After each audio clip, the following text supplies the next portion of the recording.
Hello students and welcome back to my channel. So आज की video में हम पढ़ेंगे यूएस प्रेसिडेंट और इंडियन प्रेसिडेंट के बीच का difference. In the previous video we had discussed about the executive in India and USA and हमने एग्जीक्यूटिव का पूरा चैप्टर कंप्लीट कर लिया है and this is the last topic that is left, the differences between Indian and the US president and the prime minister and the executive as a whole।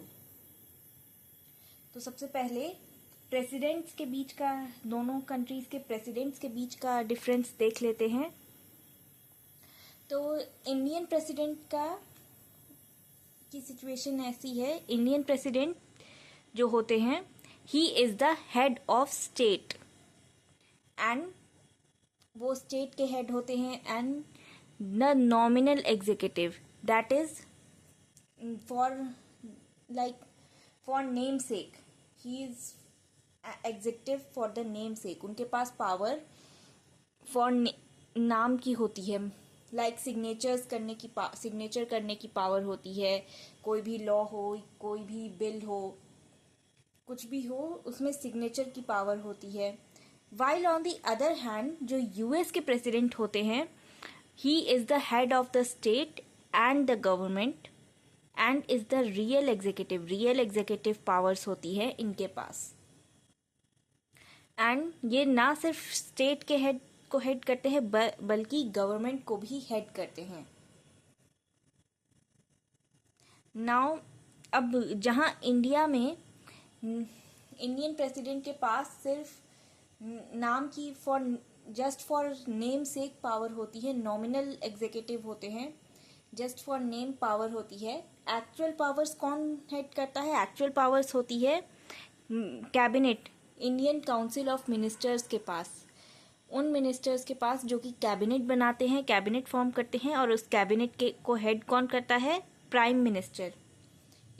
So India में जो actual ज़्यादा powers जो होती हैं politically and her field की power सबसे ज़्यादा prime minister के पास होती है।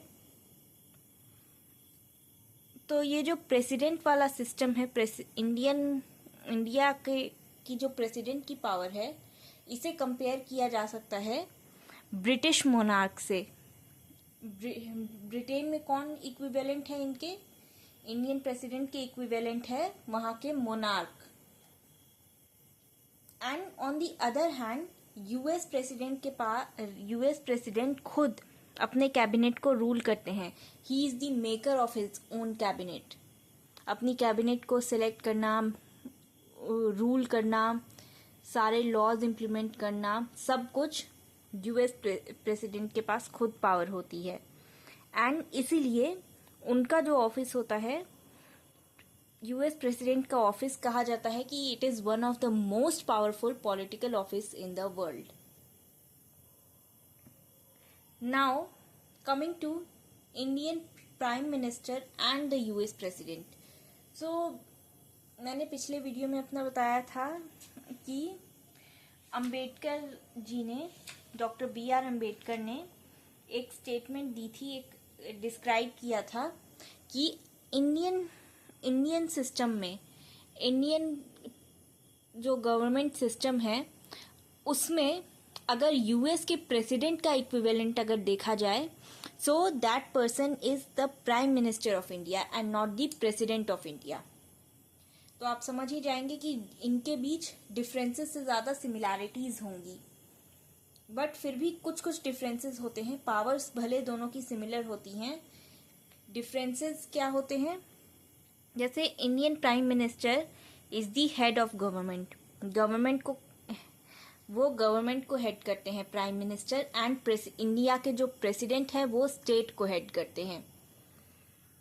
Now he is also the chief adviser to the president. So यहाँ पर आप देख सकते हैं कि because he is the chief adviser, तो वो indirectly he is indirectly the head of state as well. भले प्रेसिडेंट हैं head of state, Indian president head of state हैं, बट क्योंकि प्राइम मिनिस्टर ही प्रेसिडेंट के चीफ एडवाइजर हैं, so he is also, तो डिसीजंस जो भी प्रेसिडेंट के द्वारा डिसीजंस लिए जाते हैं, जो भी प्रेसिडेंट का डिक्लेरेशन होता है, कुछ भी होता है, तो उसमें एक्चुअल में उसके पीछे प्राइम मिनिस्टर की एडवाइस रहती है। Now coming to US president, तो मैंने पहले भी बता दिया कि स्टेट और गवर्नमेंट दोनों को हेड करते हैं यूएस प्रेसिडेंट। अब प्राइम मिनिस्टर, इंडिया के प्राइम मिनिस्टर जो हैं वो कैसे अपॉइंट होते हैं? तो वो होते हैं लीडर ऑफ मेजॉरिटी, लोकसभा में लीडर ऑफ मेजॉरिटी होते हैं। एंड जो कैबिनेट होता है, उनका जो कैबिनेट होता है, सारे डिसीजंस कैबिनेट लेता है। प्राइम मिनिस्टर मतलब कैबिनेट ऑफ मिनिस्टर्स लेते हैं सारे डिसीजन, बट क्योंकि वो हेड करते हैं, इस कैबिनेट के हेड होते हैं, तो उनके जो व्यूज़ हैं, उनकी पर्सनालिटीज़ और व्यूज़ पे डिपेंड करता है कि कैबिनेट क्या डिसीजन लेती है। So he is the one who affects all the decisions of his cabinet. Who is responsible? वही रिस्पॉन्सिबल हैं for all the decisions taken by the cabinet। जहाँ on the other hand ये difference है, US president उल्टा खुद कांग्रेस पर depend होते हैं फॉर लॉज एंड फाइनेंसेस। जो भी बिल्स पास करने होते हैं, कोई भी बिल पास करना हो, कोई भी लॉ पास करना हो, सो इसके लिए यूएस को अपने कांग्रेस पे डिपेंडेंट होना होता है। End of course he is the master maker and master of his own cabinet. On the other hand जो इंडियन प्राइम मिनिस्टर हैं वो कैबिनेट के हेड हैं। अब टेन्योर की बात अगर कर लें तो टेन्योर में डिफरेंस होता है। सो यूएस प्रेसिडेंट का टेन्योर जो होता है वो लिमिटेड होता है। He can hold the office सिर्फ 2 फुल टर्म्स के लिए। 4 साल का यूएस प्रेसिडेंट का एक टर्म जो होता है वो 4 साल का होता है, और वो केवल 2 बार ही इलेक्ट हो सकते हैं। एक प्रेसिडेंट केवल 2 बार इलेक्ट हो सकते हैं, दैट इज टोटल 8 ईयर्स। और काफ़ी एक्सेप्शनल केसेस में, जो कि यूजुअली नहीं होता, but in the most exceptional case 10 years is the maximum tenure। On the other hand, Indian prime minister का क्या है? इंडियन प्राइम मिनिस्टर इलेक्ट होते हैं upon the majority in Lok Sabha में जब तक उनके लोकसभा में मेजॉरिटी है, he can remain the prime minister. And इन्हें कैसे इम्पीच किया जा सकता है? By passing a no confidence motion in Lok Sabha. जब उनके against no confidence motion pass हो जाएगा, then he will be removed from the position. और जबकि यूएस का तो आपको पता है कि बहुत ही डिफ़िकल्ट प्रोसेस होता है, बहुत ही ज़्यादा, इतना डिफ़िकल्ट कि उस डिफ़िकल्ट प्रोसेस की वजह से इम्पीचमेंट आज तक कोई भी प्रेसिडेंट इम्पीचमेंट की वजह से रिमूव नहीं किया गया है। सो हमारा अगला जो टॉपिक है वो है the difference between executive in India and the USA. तो डिफरेंस में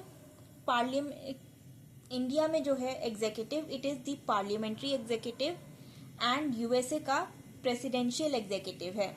सो the differences are also similar to the parliamentary and presidential executives. So with this it marks the end of the chapter, and हम next chapter start करेंगे, judiciary, the third organ of the government. I hope आपको समझ आ गया हो।